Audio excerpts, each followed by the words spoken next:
আজকে আমরা শিখব যে নদীর ক্ষয়জাত ভূমিরূপ। এর আগের ক্লাসে আমরা শিখেছিলাম যে নদীর ক্ষয় কার্যের পদ্ধতিগুলো, তারপরে শিখেছিলাম নদীর বহন কার্যের পদ্ধতিগুলো।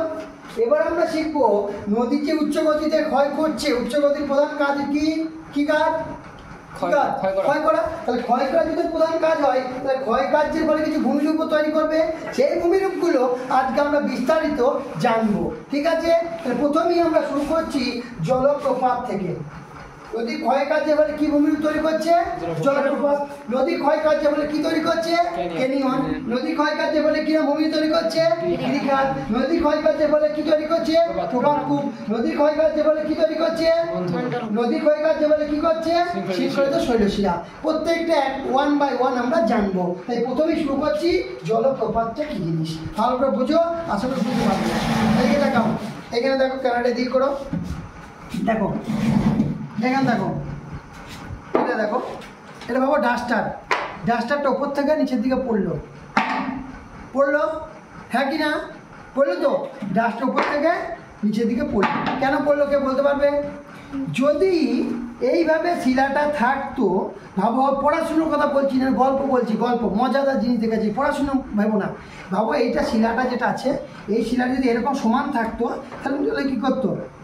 জলটা দিকে যেত সোজা চলে বেরিয়ে পারতো। কিন্তু যদি এইখানে শিলাটা যদি এইটা এইভাবে না থেকে যদি নিচে বসে যায়, তখন কী হবে? এইভাবে জলটাকে সোজা আসতে পারবে কি? তোল কী করবে? লাফিয়ে পড়বে, ঠিক আছে? এইটাই জলপ্রপাত। জিনিসটা বুঝিয়ে দিই, এবার বইয়ের ভাষা বুঝিয়ে দিই, ঠিক আছে? ভালো করে শোনো, এদিকে দেখাও। যদি নদীর প্রবাহ পথে,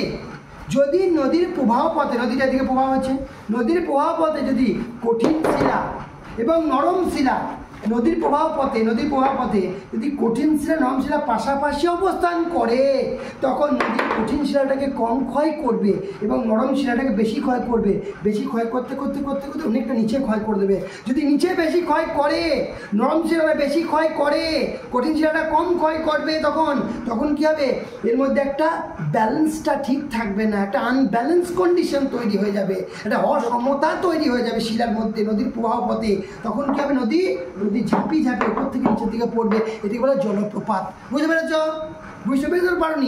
ঠিক আছে, আমি আরো বুঝিয়ে দিই। দেখো, নদী এইভাবে প্রবাহ হচ্ছে, এইভাবে প্রবাহ করছে, তারপর নদী এইভাবে প্রবাহ হচ্ছে, ঠিক আছে?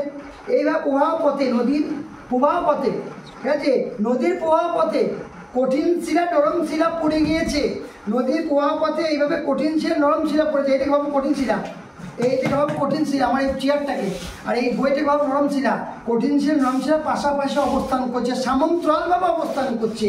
এর পরপর দিয়ে নদী যদি যায়, যদি প্রবাহ হয়, তখন নদী কী করবে? কঠিন শিলাটা কম ক্ষয় করবে, নরম শিলাটাকে বেশি ক্ষয় করবে, তারপরে আস্তে আস্তে নিচের দিকে ডাউন করতে শুরু করবে নরম শিলাটা।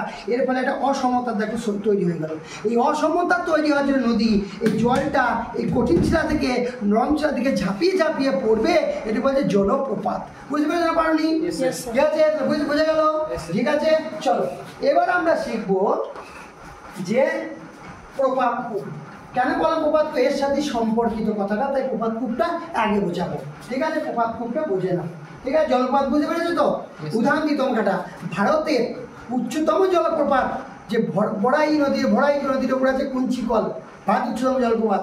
গোটা পৃথিবীর মধ্যে ভেনিজুয়েলার আছে তোমার হচ্ছে কি না, ভেনিজুয়েলা অ্যাঞ্জেল, ঠিক আছে? পৃথিবীর মধ্যে উচ্চতম জলপ্রপাত, ঠিক আছে?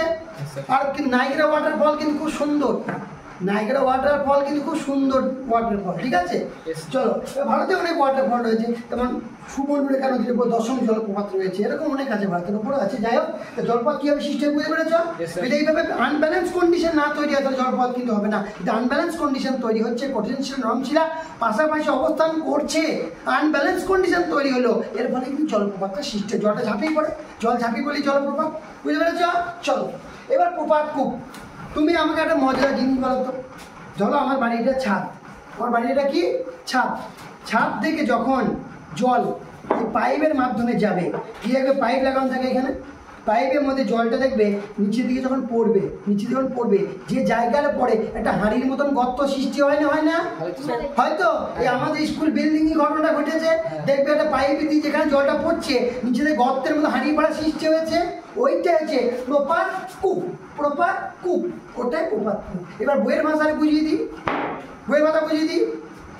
এই যে জলপ্রপাত হলো, জলপ্রপাতের জলটা যখন ওই উপরে থেকে নিচের দিকে লাফিয়ে লাফিয়ে ঝাঁপিয়ে ঝাঁপিয়ে পড়ছে, পড়ার ফলে যেখানে পড়বে সেই জায়গাটা বড় পাড়ে একটা গর্ত সৃষ্টি হবে না, হবে না? হবে তো। ওই গর্তটা হচ্ছে প্রপাত কূপ। কী হবে হলো, জল যখন উপর থেকে নিচে কঠিন শিলার দিকে নরম শিলার দিকে নিচে ঝাঁপিয়ে ঝাঁপিয়ে পড়ছে, পড়ার ফলে জলের মধ্যে থাকা নুড়ি বালি কাঁকড় সাথে সাথে জলটা নিজেও, জল নিজে প্লাস জলের মধ্যে থাকা নুড়ি বালি কাঁকড়গুলো পাথরগুলোর আঘাতে নদীর তলদেশে ওই যেখানে জলটা পড়ছে ওইখানটা বলছি, ওইখানটাতে একটা বড় পাড়া হাঁড়ির মতো গর্ত সৃষ্টি হয়েছে, ওই গর্তটা পড়ছে প্রপাত কূপ। বোঝা গেছে?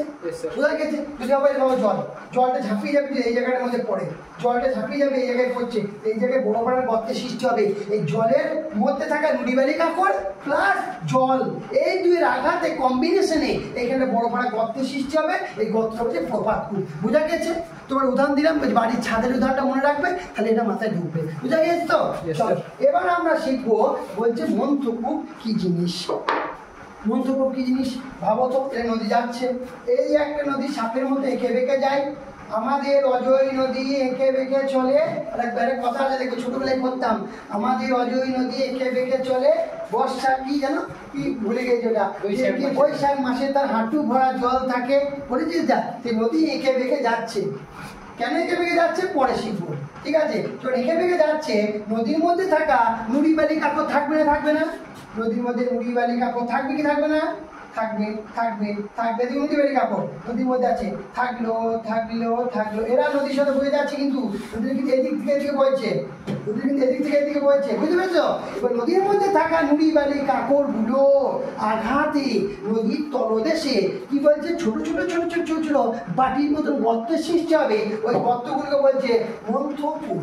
মন্থকূপ, বোঝা গেছে? কিভাবে সৃষ্টি হলো, নদীর মধ্যে থাকা নুড়ি বালি কাঁকড় পাথরগুলোর মানে জলের সঙ্গে যখন বয়ে বয়ে বয়ে বয়ে যাচ্ছে, যাওয়ার সময় নদীর তলদেশে আঘাত করছে, আঘাত করে ছোট ছোট যে গর্ত সৃষ্টি করলো তাকে বলছে মন্থকূপ। বুঝতে পেরেছ? উদাহরণ দিয়ে একটা, ক্যামেরাটা এদিকে করো, এদিকে করো, বসি বসে বসে উদাহরণটা দিই। দেখো মজাদার জিনিসটা দেখো, এখানে দেখো, ধরো যাচ্ছে, দেখো এখানে দেখো, ভাবো এইখানে একটা শিলা আছে, ভাবে এইভাবে, মানে একটা পাথর পাথর পাথর আছে, এই যে জল যাচ্ছে, জলের মধ্যে এইভাবে কিন্তু নুড়ি বালি কাঁকড়গুলো আছে, যাচ্ছে যাচ্ছে যাচ্ছে যাচ্ছে যাচ্ছে, দিয়ে এই পাথরটাকে ধস করে ধাক্কা মারলো, এই ধাক্কা মেরে দেখে, ধাক্কা মেরে দেখে যখন উঠে যায়, এর তলাদেশে এরকম ছোটো ছোটো গর্ত সৃষ্টি হবে। বুঝতে পেরেছ? ওই গর্ত সৃষ্টি হবে, ওই ছোটো ছোটো গর্তগুলোকে বলছে মন্থকূপ। কি বলা হয়?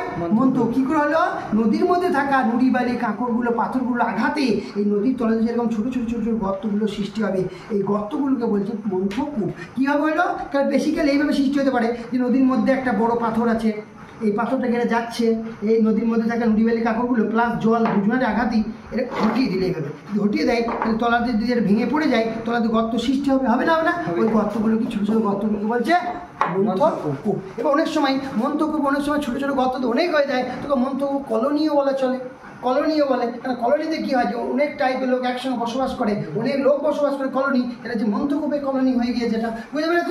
চলো এবার দেখো শৃঙ্খলিত শৈলশিরা, এটা আবার খুব ভালো জিনিস, তোমার একটা মজাদার জিনিস দেখো এখানে সব। এবার পড়াশুনো ভুলে যাও, ভাবাই পড়াশুনো করাচ্ছি না, আমি করাচ্ছি, দুটো দাও দুটো দাও দুটো দাও, আমি ভাবছি ফুটবল খেলা শেখাচ্ছি, ফুটবল খেলা কীরকম, এ দেখো মেসি, এর হচ্ছে মেসি, ঠিক আছে, আমি হচ্ছি কোচ। এবার হচ্ছে আগের দিন ম্যাচ খেলছি, যে কালকে আমি মেসিকে যেভাবে ট্যাকল করতেই হবে আর্জেন্টিনা মেসিকে, তো আমি কোচ ফিল্ডিং সাজাচ্ছি। দেখো মেসি এদিকে আসবে, কিন্তু মেসিকে কিন্তু এইখানে তবে গার্ড করতে হবে, ঠিক আছে? মেসি এদিকে এলো, এইখানে কিন্তু গার্ড করবে মেসিকে, মেসিকে এইখানে গার্ড করবে কিন্তু, ঠিক আছে? এবার এইখানে মেসিকে কিন্তু গার্ড করতে হবে, এখানে গার্ড করতে হবে, ঠিক আছে? মজাদার জিনিস দেখো, এইভাবে গার্ড করবে, এইভাবে গার্ড করবে, ঠিক আছে? দেখো এইভাবে গার্ড করবে সামনে, দেখো মেসি যাচ্ছে, এবার মেসি তো কম প্লেয়ার না, ও তো বড়ো মাপের প্লেয়ার, ও কী করছে দেখো, ও কী করছে দেখো, ও কী করছে দেখো, দেখো ও কী বা মজার জিনিসটা খেলছে, দেখো এবার ও তো বড়ো মাপের খেলোয়াড়, ও তো ছোটোখাটো প্লেয়ার না। এইভাবে মেসি যাচ্ছে, মেসি গেলো সামনে গেল, মেসিকে আঘাত করছে। মেসি বলছি তোমাকে আঘাত করছিস, ঠিক আছে মজাদার জিনিস তোকে দেখাচ্ছি দাদা। মেসি বলছি ঘুরে পালাই, এই দিকে ঘুরে এলো মেসি, ঘুরে চলে এলো। আবার মেসি সামনে এসে দেখছে এই আবার আঘাত পেয়ে গিয়েছে, আবার একটা ডিফেন্ডার দাঁড়িয়ে আছে ডিফেন্ড করার জন্য। মেসি বলছে তুই আবার ডিফেন্ড করবি, তুই ওয়েট কর, আমি কাটিয়ে পালাবো বলটাকে নিয়ে, এটা বল কাটিয়ে নিয়ে এদিকে বলটাকে সাইড করে কেটে পালাচ্ছে। মেসি বলছে ঠিক আছে যাচ্ছে, যেতে সামনে আবার একে পেয়ে গিয়েছে, এইটাকে পেয়ে গিয়েছে, এই ডিফেন্ডার সামনে মেসিকে আবার আটকাচ্ছে। মেসি বলছে তুই আটকাচ্ছিস, ঠিক আছে দাঁড়া, আমি এই ফাঁক দিয়ে যাবো, এই ফাঁক দিয়ে চলে গেল, এই ফাঁক দিয়ে গিয়ে আবার সামনে মেসিকে আঘাত করছে এরা। তখন বলছে আঘাত করছিস, ঠিক আছে আমি এই কেটে যাবো। এই দেখো এই যে সিস্টেমটা হলো, এঁকে বেঁকে গেল, এদিকে বলছে শৃঙ্খলিত শৈলশিরা। ব্যাপারটা এবার বুঝিয়ে দিই, চলে এসো বোর্ডে এসো, দেখো ব্যাপারটা এবার বোর্ডে বুঝিয়ে দিই। শৃঙ্খলিত শৈলশিরা বোর্ডে বুঝিয়ে দিচ্ছি। দেখো ভাবো একটা নদী এইভাবে যাচ্ছে, নদী যদি সিম্পল এইভাবে চলে যেত শৃঙ্খলিত শৈলশিরা হতো না। কীভাবে হচ্ছে, নদী এইভাবে যাওয়ার সময় এইখানে সামনে থেকে একটা বড় পর্বত চলে এসেছে, বড় পর্বত, ভাবো বড় একটা পর্বত তার সামনে চলে এসেছে। নদী কী করছে, এই পর্বতটাকে তো ও কেটে বেরিয়ে যেতে পারবে না, ও কী করছে সাইড কাটিয়ে এদিকে পালিয়ে গেছে। যখন এদিকে সাইড কাটিয়ে গিয়ে কিছুটা গেল যাওয়ার পর আবার এইখান থেকে একটা বড় পর্বত এইখানে সামনে ওকে এখানে আঘাত করছে। ও তখন কী করছে, এই সাইড কাটিয়ে কোনো রকমের সাইড দিয়ে আবার বেরিয়ে পালাচ্ছে। যখন এদিকে যাচ্ছে আবার সামনে ওকে পর্বত আঘাত করছে, ও তখন এই সাইড দিয়ে বেরিয়ে পালাচ্ছে। আবার যাওয়ার সময় এখানে পর্বত ওকে আঘাত করছে, এইভাবে আবার যাচ্ছে, এইভাবে সাপের মতো এঁকে বেঁকে গেল। এদিকে বলছে শৃঙ্খলিত শৈলশিরা। দূর থেকে দেখে মনে হয় যে নদীটাকে মনে হচ্ছে কোথাও না কোথাও আটকে গিয়েছে। পুরো নদীটার গতিটা তুমি এইভাবে দেখতে পাবে না, পুরো নদীর গতিটা কিন্তু পুরো দেখতে পাওয়া যাবে না। দূর থেকে দেখে মনে হবে নদীটা তো এখানে আটকে গেছে রে, তারপর ওখান থেকে মনে হয় দুদিকে পর্বতগুলো সাইডগুলো এসে নদীর মধ্যে মিশে গেছে। এইভাবে মনে হয় নদীগুলো মিশে গেছে, নদীর সামনে যাচ্ছে আঘাত পেয়েছে, ঘুরেছে, আবার যাচ্ছে ঘুরেছে, সাপের মতো বেঁকে বেঁকে যাবে। বুঝতে পারলে ডিফেন্ডারের সিস্টেমটা বুঝে আসবে, বুঝতে পারলে তো। এই থেকে বলা হয় শৃঙ্খলিত শৈলশিরা। তোমার বইয়ের উদাহরণ ছবিটা বুঝিয়ে দিই। এখানে দেখো, এখানে একটা মিনিট দেখো, এখানে দেখো ছবিটা এখানে করো, এখানে বুঝে দেখো এখানে দেখো ছবিটা, এখানে দেখো এই দেখো যখন নদীটা সোজা এখানে আসার চেষ্টা করছে, এইটা সামনেটা কী করছে, ওকে কী করছে আঘাত করছে। তখন এইখানে ওকে বেঁকে গিয়ে আবার একটু এগিয়ে গেল। যখন এইখানে কি যাচ্ছে এইদিকে সাইডটা ওকে আবার আঘাত করছে, ও তখন আবার বেঁকে যাচ্ছে। এই দূর থেকে দেখে মনে হবে যে একটা পর্বত থেকে একটা পর্বতের মধ্যে মিশে গেছে এবং নদী উপত্যকায় এসে পর্বতগুলো মিশেছে, এরকম মনে হবে। নদীটা পুরোটা গতিটা কিন্তু চোখে একবারে পড়বে না, কিন্তু নদী আছে, নদী সাপের মতো এঁকে বেঁকে বেরিয়ে গিয়েছে। এইভাবে একটা দেখো দূর থেকে একটা শৃঙ্খলিত শৈলশিরার মতো তৈরি হয়, এটাকে বলছে শৃঙ্খলিত শৈলশিরা। বুঝতে পেরেছো কী বলছি? দেখো কী বলছে লাইনটা পড়ো, ওই যে পার্বত্য উপত্যকা দুই দিক থেকে উত্তল বাঁকগুলিতে পর্বতের যেটা পার নেমে এসে নদী উজানের দিকে অংশকে আড়াল করে এবং এমন বাধা সৃষ্টি করে যে নদীর এঁকে বেঁকে বইতে বাধ্য হয়। এর ফলে দূর থেকে দেখে মনে হয় যে একটা শৈলশিরা এসে নদীর মধ্যে এসে যুক্ত হয়ে গেছে। এটা বলছে শৃঙ্খলিত শৈলশিরা। বুঝতে পেরেছ? চলো এবার আমরা পরবর্তী ভূমিরূপটা বুঝবো। পরবর্তী ভূমিরূপ হচ্ছে গিয়ে কি আমাদের আছে, কি হচ্ছে গিরিখাত। পার্বত্য অঞ্চলের প্রধান কাজ কি? ক্ষয় করা। ঠিক আছে, কেন বেশি ক্ষয় করে? কারণ ভূমির ঢাল বেশি। কোন টাইপের ক্ষয় বেশি করবে ও? নিম্ন ক্ষয়, তাই তো? নিম্ন ক্ষয় বেশি করছে। তা নদী যদি পার্বত্য অঞ্চলে বেশি নিম্ন ক্ষয় করে, কেন নিম্ন ক্ষয় করছে? কারণ ভূমির ঢাল বেশি, তাই তো? নিম্ন ক্ষয় করবো। নিম্ন ক্ষয় যদি বেশি করে, নিম্ন ক্ষয়ের ফলে যেটা একটা ডাউন কাটিং করছে, ডাউন কাটিং তো করছে নিম্ন ক্ষয়ের ফলে, যেহেতু ভূমির ঢাল বেশি নিম্ন দিকে ডাউন কাটিং করবে, তাতে বৃষ্টিপাত যদি এলাকাটায় বেশি হয়, যদি এইভাবে বৃষ্টি ঝরে পড়ে, যদি বৃষ্টি ঝরে পড়ে, দুই সাইড যদি বৃষ্টি ঝরে বৃষ্টি পড়ে, তাহলে নদীর এই সাইডগুলো কি ক্ষয় হবে কি হবে না? হবে। তাহলে ধস সাইডে নামবে কি নামবে না?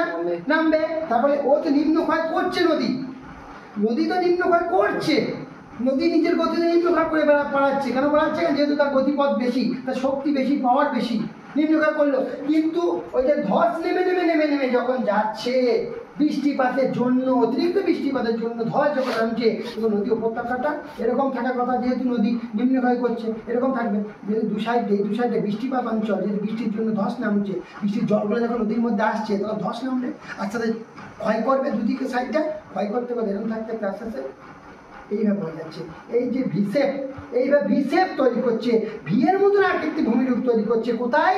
বৃষ্টিবহুল অঞ্চলে, বৃষ্টিবহুল পার্বত্য অঞ্চলে নদী নিম্নক্ষয় তো করছে, তাহলে বৃষ্টিপাতের জন্য পার্শ্বক্ষয়টা হচ্ছে, ধস নেমে নেমে বৃষ্টিপাতের জন্য পার্শ্ব হচ্ছে, এর ফলে নদী ভি আকৃতি উপত্যকা তৈরি করে, এটাকে বলছে গিরিখাত। কোথায়? বৃষ্টিপাত অঞ্চলে। বুঝতে পেরেছ? যদি বৃষ্টিপাত না হয় তাহলে কেনিয়ন তৈরি হবে। কেন? নদী নিম্নক্ষয় করলো, কেন নিম্নক্ষয় করছে? যেহেতু তার ভূমির ঢাল বেশি, তার পাওয়ার বেশি, শক্তি বেশি, সব বেশি, নিম্নক্ষয় করবে, স্বাভাবিক কথা। আয়ের মতন ভূমিরূপ তৈরি করবে, স্বাভাবিক কথা। কিন্তু যদি সেটা বৃষ্টিপাত না হয়, এলাকায় বৃষ্টিপাত যদি না হয়, শুষ্ক এলাকা হয়, তখন নদী কী করতে পারবে? এই সাইড ক্ষয় আর করবে না। নদী এই বৃষ্টিপাতের জন্য ধস নেমে নেমে যে এদিকে এরকম থাকতে থাকতে এরকম আয় থেকে ভি হয়ে যাচ্ছে, এই ভি আর হবে না। তখন নদীটা শুধু আয়ের মতন ভূমিরূপ তৈরি করবে। কোথায়? শুষ্ক অঞ্চলে, এটাকে বলছে কেনিয়ন। বুঝতে পেরেছ? ঠিক আছে। যেমন হচ্ছে কি দেখো, বলছে যেটা হচ্ছে কেনিয়নটা বলছে কি তোমার, যেটা তোমার গ্র্যান্ড ক্যানিয়ন, বিশ্বের সবথেকে কলোরাডো নদীর উপর গ্র্যান্ড ক্যানিয়ন, সবথেকে একটা বৃহত্তম একটা ক্যানিয়ন। ঠিক আছে। আবার তোমার হচ্ছে গিয়ে বৃহত্তম ক্যানিয়ন। আর গিরিখাতটা হচ্ছে যে কালীগণ্ডকী নদীর গিরিখাত হচ্ছে গভীরতম গিরিখাত পৃথিবীর মধ্যে। বুঝতে পেরেছ? এবার দেখো একটা জিনিস দেখো, ক্যামেরাটা এদিকে কেন বুঝিয়ে দিচ্ছি। এই দেখো এখানে কী বলে দেখো, যে নদী পার্বত্য অঞ্চলের প্রধান কাজ হল ক্ষয় করা। ঠিক আছে।